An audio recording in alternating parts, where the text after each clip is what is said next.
Welcome back, everybody, to the Westlake Hornets Teambuilder Dynasty here in NCAA 14. As today, wowzers, we got a big one. Number 4 Auburn heading out to Burmester, Utah to take on the number 5 Westlake Hornets. Looking at this game in the perspective of the Hornets, last week against Arizona, the team did not play well. Now, Westlake got the win, 20-13, but the team really fell flat. Star quarterback Stephen Westwood missed the second half with an injury, and although he is back this week, no pun intended because it was a back injury, I mean, Westlake's not going to win anything without him. And he's going to need to stay healthy for this team to have a chance to go far this season. We do have some good news, Westlake fans. UCLA lost last week to Arizona State. UCLA has dropped below Westlake in the rankings. They now have one in-conference loss. They still have the head-to-head tiebreaker, but this is a lot more likely now that Westlake can make the conference championship. As you may notice, the Hornets are still at number 5. That means someone jumped them. You know who jumped them? The Auburn Tigers. Time for Westlake to get a little revenge. Welcome, everybody, to the Hornets' Nest. Number 4 Auburn, number 5 Westlake. Both teams 8-1. Let's do this. Also, number 47 on Auburn, cornerback Zaire Wiggins. This is Nigel Wiggins' younger brother. Nigel Wiggins, the legendary Westlake wide receiver. All I've got to say is his little brother, Zaire Wiggins, kid's a playmaker. Kid's a playmaker. Auburn is no stranger to good defenses being in the SEC, but I don't think any of them have the size and speed that this Westlake defense does. 2nd and 10, here's senior quarterback Daniel Johnson. Brought to the ground in a hurry. Justin McGee, the linebacker, will bring him down.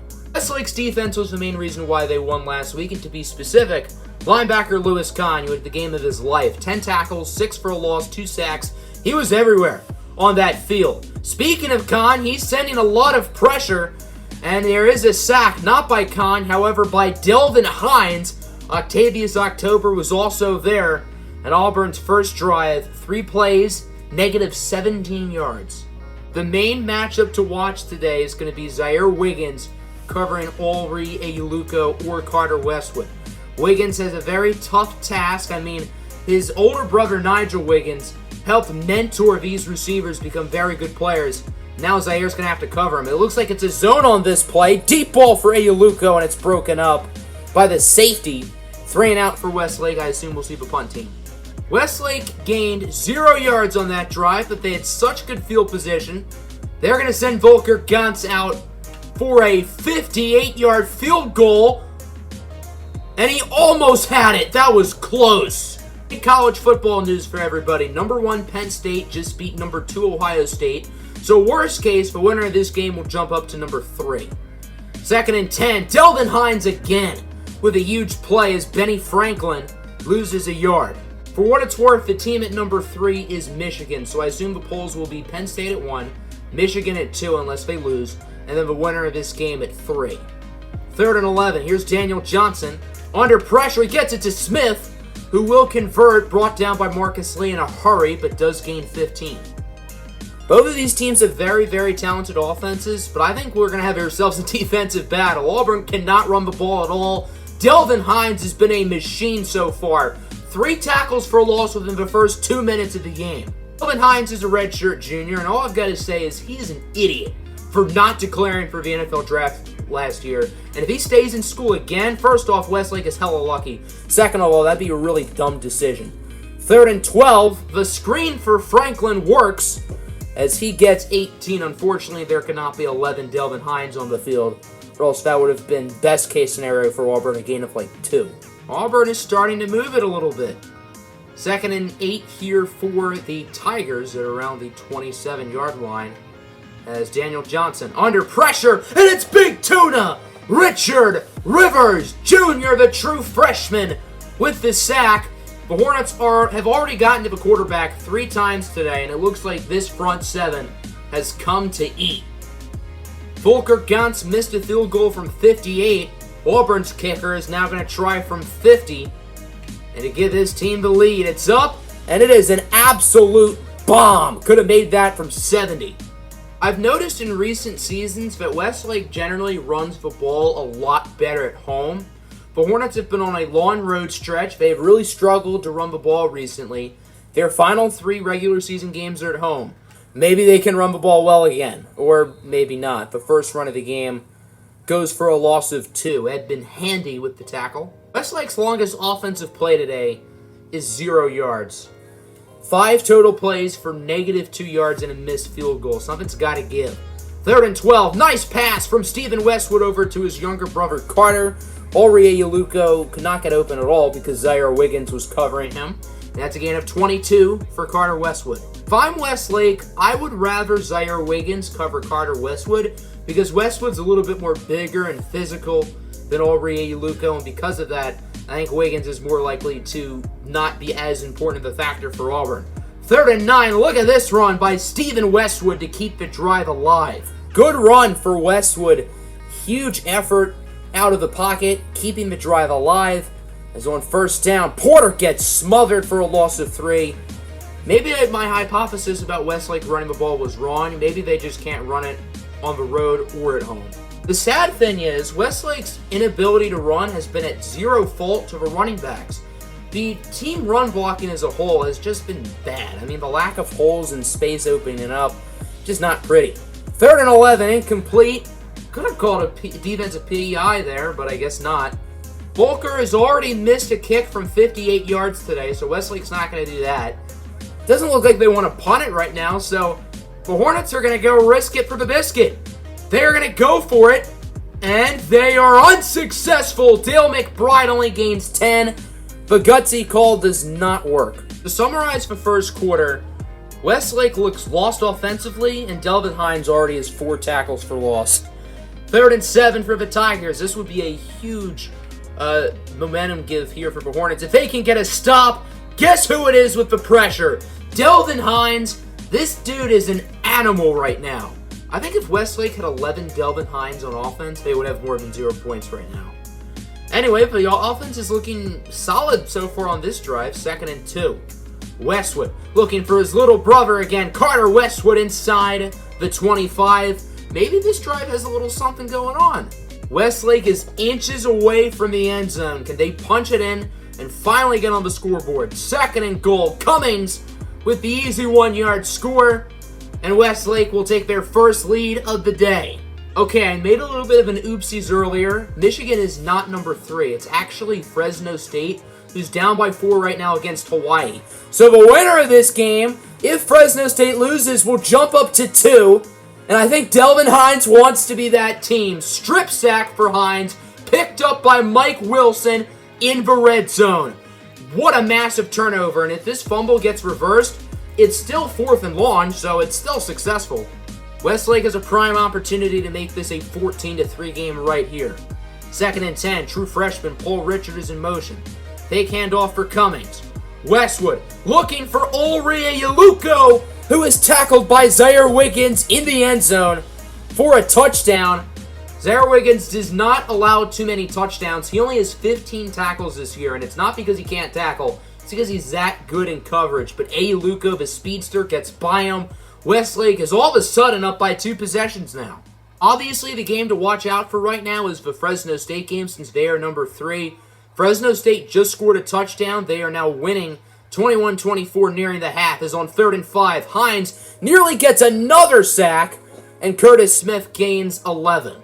I've been hyping up Lewis Kahn because he got 6 tackles for loss last game. He was an animal in the backfield. Delvin Hines has 5 right now and 2 sacks. Well, speaking of Lewis Kahn, there's a tackle for loss of 3 on a very hard hit. 6 carries, -5 yards right now for Benny Franklin. The fact that Delvin Hines and Lewis Kahn are on the same defense, I mean, Lewis Kahn's going to run a 4.3 at the combine. Hines is going to run a 4.4. And I'm not exaggerating just because I like these guys. I'm dead serious. 3rd and 13, incomplete. Westlake's going to have about 2 minutes to extend their lead. I would not say that Westlake's offense has been bad today. I also wouldn't say they've been impressive. Let's see what they can do on this drive. 2nd and 13, Westwood being chased. Really nice throw for the tight end, Reggie Herman, inside the 40. 4th and 2 from the 29 with 29 seconds left. And Westlake's going to go for it. They're not taking the points. They're going to make another risky call and try to go for it, and it does not work at all. It is a strip sack. I can't tell who recovered it. Not that it matters. and Auburn will get it back with the score remaining 14-3. Probably should have just taken the points there. Huge defensive play by Auburn. I don't know why Westlake didn't just kick the field goal there. And the score remains 14-3. What can the Tigers do? Johnson, on the first play of the drive, is picked off by Anthony Mitchell. That's his 6th interception of the year, which I think is tied for first in all of college football. What a junior season Anthony Mitchell has had. And we are right back to square one. I think Westlake could have had a team of peeweeers on offense this whole year and be at least 6-3 right now. The defense is that good. 2nd and 12, wide open up the middle is the speedy Dale McBride, who gains 30. Does Westlake decide to kick the points now or take another shot for the end zone? The clock is ticking. Westlake is not going to be able to kick a field goal. It's this or bust, and it is bust. Carter Westwood is smothered by Zaire Wiggins at around the 2. And this one made a little bit more sense. The Hornets couldn't really get the field goal unit on the field in time. They didn't really have enough time to spike it. Still a successful first half for Westlake, but still quite a bit to be desired as well. Westlake does start the second half on offense. Can this be the time where they extend their lead? Maybe not, because Irving Porter gets smothered in the backfield by Terry Harley. You may recognize this name. Westlake went after him in recruiting a number of years ago. Irving Porter now has 1 yard today.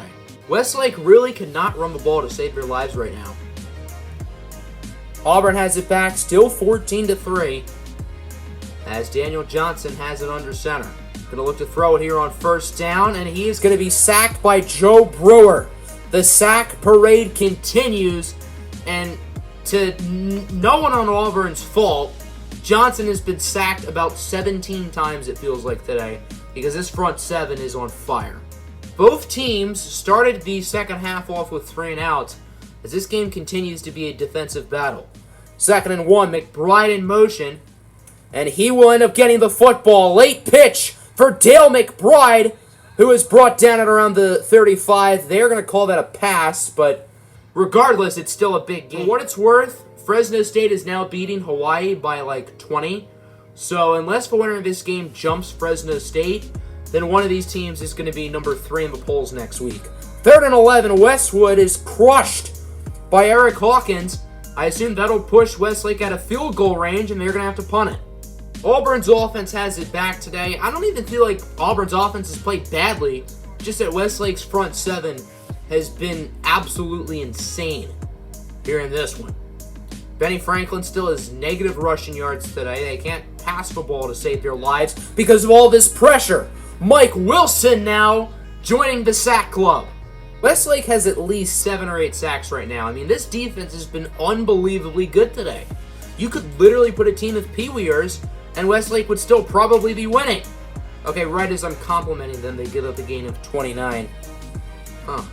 If Auburn's offensive line decides to just go all in this fourth quarter and this offense can start to produce, they've got a very solid shot to still win this game. Benny Franklin now has positive yardage rushing-wise today.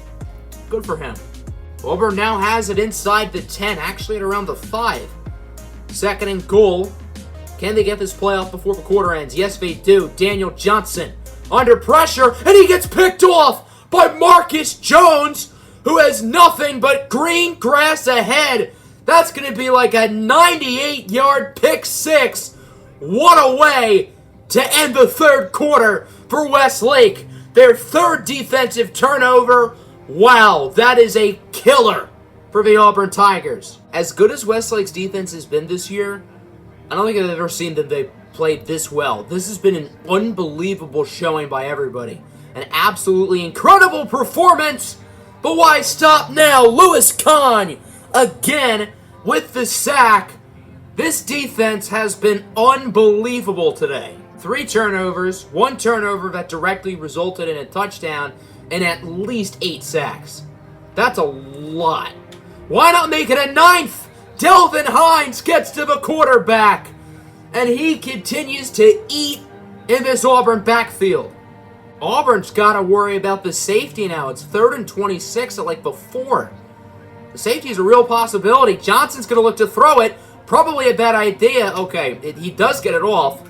And they gained like 24, but it's not enough. Auburn surprisingly did not go for it as Westlake has it back. I say surprisingly because it's a 3-possession game with like about 5 minutes to go. Auburn didn't have anything to lose, so why not? As John Cummings actually has blocks. You see what you can do when there's blockers? Cummings with a gain of 20 before being wrapped up out of bounds by Zaire Wiggins. Westlake has 2 very good running backs in John Cummings and Irving Porter. When they have blockers, they can actually do damage. First and goal. Can the Hornets score again? They do. John Cummings with the touchdown, and this game is now 28-3. Hopefully this time the 28-3 lead isn't blown. Honestly, if you're Auburn, I think the goal has to be to make sure everybody's healthy. These Westlake guys can hit you, and they can hit you hard. Johnson's already experienced that tonight, and his passing vision might be off. His 3rd interception of the game, this one for Richard Richards, and this one will go for a pick 6. I think it's fair to say the 28-3 lead will not be blown. The score is really starting to look ugly. Westlake is suddenly up by 32. That happened quickly. Here's Johnson on first down, looking to throw it. Johnson gonna yeet it, and he gets picked off again. Marcus Jones with his 2nd of the game. Westlake has now forced 5 turnovers. I've never seen a defensive performance like this. 5 turnovers, at least 8 or 9 sacks. This is incredible. I've watched a lot of football games in my life, but I've never seen a defensive performance like this one. 8 sacks, 4 interceptions, 2 pick 6s, a fumble forced, and 3 points allowed. As good as Westlake's defense has played this year, today they were on another level. This is up there for one of the greatest defensive performances in the history of football. I mean, the amount of pressure sent to the backfield. Auburn had finished with like negative 15 rushing yards. Daniel Johnson was under pressure so many times, either he got sacked or he just threw it in the middle of nowhere. And Westlake wins this game 35-3. Now, I think the game was a little bit closer than the score suggested. Westlake's offense still was not that impressive. The team still could not run the ball. So there are still some question marks for Westlake to clean up, especially on the offensive side of the ball. But defensively, this is the best team in college football without a debate. Have a good one, everybody.